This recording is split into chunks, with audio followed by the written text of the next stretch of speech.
এত সুন্দর গুছিয়ে রাখা জায়গাটা আমার একদিনেই আগোছালো হয়ে গেল। তো hey hello everyone, welcome back to another mini vlog.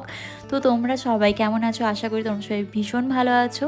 এটা হচ্ছে আমার বেনারসের সেকেন্ড ডে। তো সকাল সকাল উঠে পড়েছিলাম, সত্যি বলতে অনেকটাই লেট হয়ে গিয়েছিল।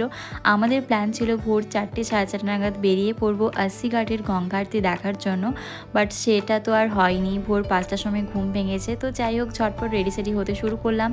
এতটাই আগোছালো হয়ে গেছিলো তো কোনো জিনিস খুঁজে পাচ্ছিলাম না। বাধ্য হয়ে আমি ফাউন্ডেশন ইউজ করেছিলাম সেই দিন, বাট সেটাও 1 ড্রপেরও কম। আমার ফাউন্ডেশন ইউজ করতে একেবারে ভালো লাগে না।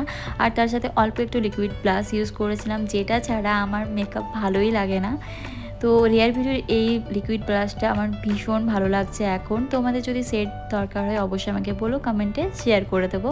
তারপর অল্প একটু পাউডার শেড করে নিয়েছিলাম। আর রিয়ার বিউটির এই মাস্কারাটা কি বলবো, আমার তো ভীষণ ভালো লাগছে।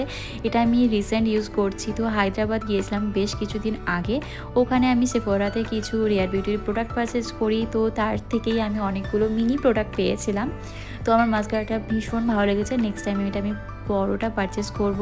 আর লিপস্টিকের জন্য ইউজ করেছিলাম কে বিউটি লিপ লাইনার, আর তার সাথে লরিয়েলের একটা লিপস্টিক। সত্যি কথা বলতে আমার একটা লিপস্টিক লাগে, মন তো আর ভরে না 10টা তার উপর লেয়ার করি।